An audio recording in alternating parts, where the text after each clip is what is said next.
doing quite a few live videos today. It's just thought it'd be quite interesting for people to see the places they don't usually see at Heathland Park. So this is a bit of a secret area, but for those who can recognise it, congrats. So where we're going today is I'm going to just show there's 3 heathlands in Heathland Park that are on the verge of being lost. Now I'll show you the first one. So the first one opens up a little bit here, and you can see there's almost nothing left of the heathland on this patch. It's a very tiny one. You've got gorse on the side as well, and there's a tiny little patch here. So that's the first part of the heathland, and this path is not friendly for people to walk on in any way, shape or form. And it's broken up in, like I said, to 3 different locations. So as I go up the hill here, this is one of the places where the deer generally hang out, because they don't get disturbed, which is really nice. I'm only here today. I usually never come here because I wanted to actually just show you this heathland, which is on the verge of being lost. This is the second patch of heathland. So as we come along here, just behind me is the heathland, and unfortunately it's full of brambles and trees. But there is a little secret. It's the only place in Heathland Park that you will find. Oh, there's a frog. Oh, cool. Oh, froggy. Well, you'll find frogs, which is nice, but you'll also find lots of horsetail, which we don't want. And I'll get to what we do want if I can just find them slowly. You see what I mean about trying to find things in here? So I believe this is very few hidden, possibly common spotted orchid. So there you go. There is about 1, 2, 3, 4, 5. So there you have. In the whole of Heathland Park, in all the years I've been doing this, the most we've ever found is 5 common spotted orchid, unfortunately. And that's an indication of how badly overgrown the area is. I mean, this entire area is horsetail, it's entirely covered in brambles, and it's got trees growing in the middle of it now. So this is a lot of work that needs doing, and we just don't have the volunteers. If people want to save this park, they'll have to step up and volunteer. But what I'm going to show you now is the giant hogweed. So I know that many of you have been panicking. I got tagged recently about giant hogweed, and I'm going to show you some up close. So this is the part where I fall. I'll show you what this area is like. It's incredible. Right, so there's a big dip in this area, that's like 4 foot deep, going down into the forest. This is the place where no one ever goes. It's the place where I know I'm going to fall. Right, so I'm going to try and get to the safe place to show you the Himalayan balsam. In front of me, sorry, that's Himalayan balsam. This is the awful stuff that, if you ever get a chance, rip it up by its roots, snap the bottom node, dead. If you don't snap that bottom node, and look, it's a forest of Himalayan balsam. So I'm trying to make my way to the path, because there is a path, believe it or not, through this jungle of nettles and balsam.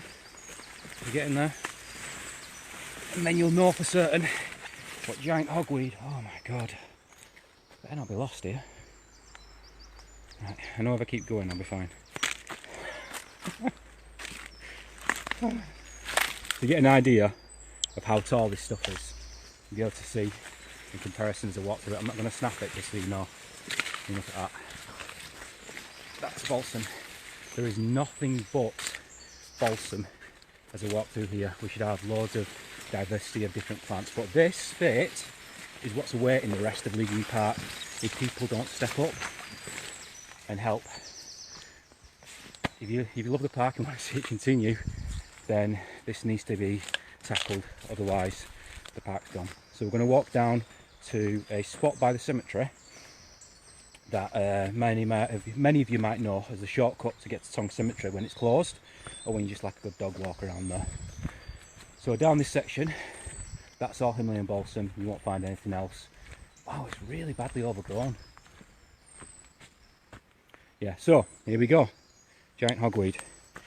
So the confusion starts when people see the small versions of the giant hogweed. So this is a small one, and it can be confused for the native hogweed. But this has been chemically treated, so it's gone yellow, which is an indication they've had pesticide put on it. When you look at the giant hogweed, you'll see the green stem going up, and there's little purple blotches. And when you get to where it separates, I don't know what the technical name is for that, it'll get more purple and the spikes will get a little bit bigger. If you look really close, I'll try and get the camera to zoom on it, see the white little sharpie, they're almost like needles sticking out of it. That's an indication of giant hogweed. Now that one can confuse you. This is giant hogweed that's been treated. So here we can see it's gone yellow, bright yellow, because it's been treated by pesticides. And at the top of there is the seeds, which will be scattered everywhere, and they'll all come back next year. There's not much that can be done. And as we gradually go along, there's more giant hogweed that's being treated. Now this is by the brook, so if you can look over there, that's the River Tonge. Just over that way is Pebble Beach. All this area has both Japanese knotweed, so that's Japanese knotweed, this one, that's been treated, next to giant hogweed, next to Himalayan balsam. So if you want to know what the future is of Levian Park, then the future is forests of Himalayan balsam. This is all Himalayan balsam, with Japanese knotweed and giant hogweed, and it's coming. It's already in the park, and it's already going to be everywhere by the time this finishes. So I'm going to try and find you giant hogweed that's not been treated, that might be still in, look, there you go, this is a good one for showing. Look at the stem, a green stem with purple blotches. Yep. Not many of the other carrot families, I don't believe, have that those markings. So we'll go somewhere where the staff couldn't be asked going. I bet I can find some. Bet ya. So, some treated, which is good. See the yellow, treated, you know it's been treated. There's a spot usually that they don't treat because they don't like to crawl into places. They get a bit scared.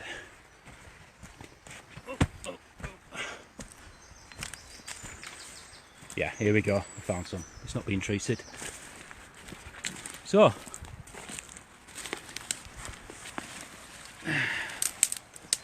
here we go. Now that is one that's not been treated. So, you see behind me? I'm going to try to get a little bit close to get an idea. It's way above me in comparison. It's way up there. You get an idea of the size of this. You get an idea of the size by my hand. Look, I'm going to put it about there, nearly touching. And look at the size of the leaves. They're absolutely ginormous. And the stem should be okay to get a bit close. So there you go. Green stem, purple blotches, and it's like, it's ginormous in comparison to the size of that stem. Whew. Right, fingers crossed I don't end up by getting any of these broken ones on me, or any chemical. Might be chemical. Yeah, and see over there, the heads are sticking through. I'll zoom in a little bit. That's not been treated either, and it's not been treated just through there.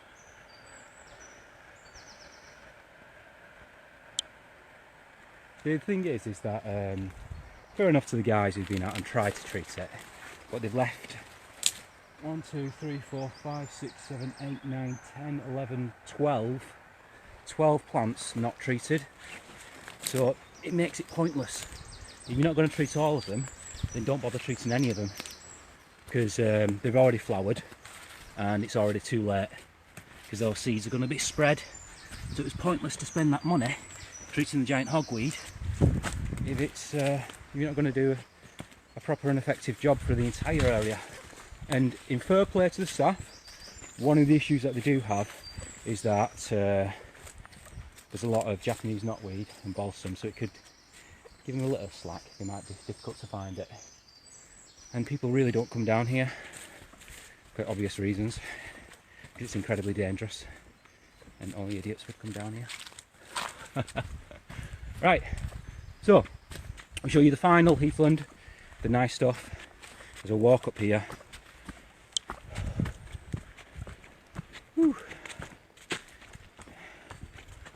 Incredible really how massive the balsam is. Only way you'll be able to get rid of this stuff is really with a brush cutter, or to have people just volunteer to cut it down.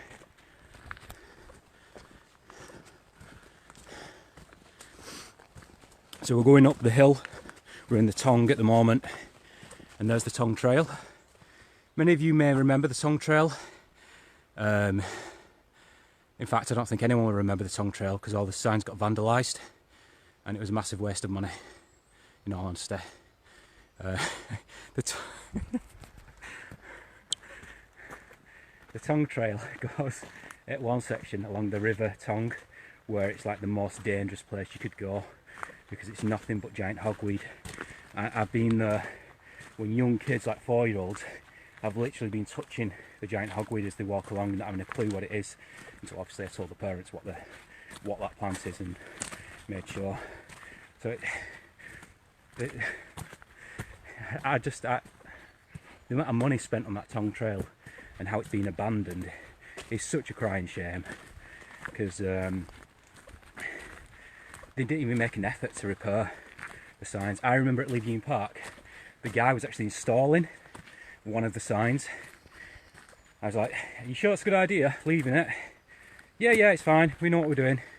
The very next day when I came back, the kids, when they finished school, I just walked over to it, saw the wet cement, picked it up and thrown it in the river, and it was never put back in.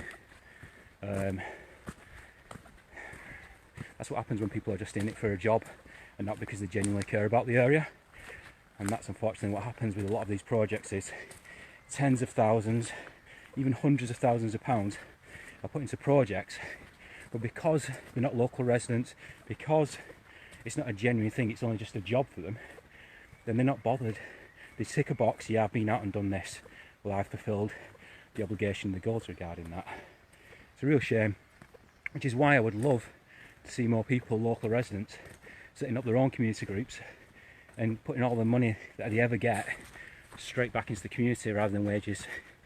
So, my little rant about charities and stuff. Anyway, we're coming to the top here, which is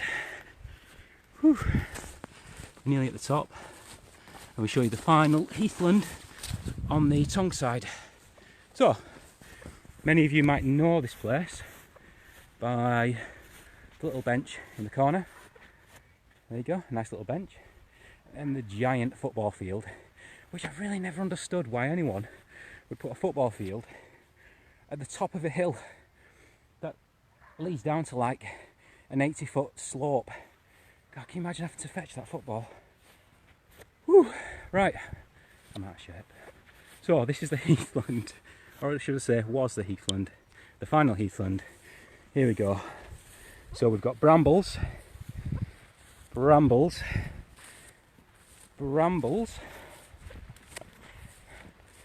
brambles, and finally this is what's been left now at the moment.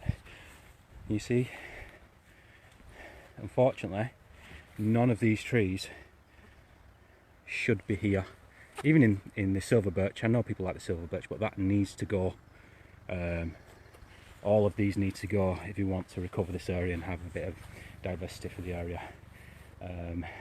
I would love to remove that. I'm going to check with the council if it's okay, but I'm going to take down the small ones.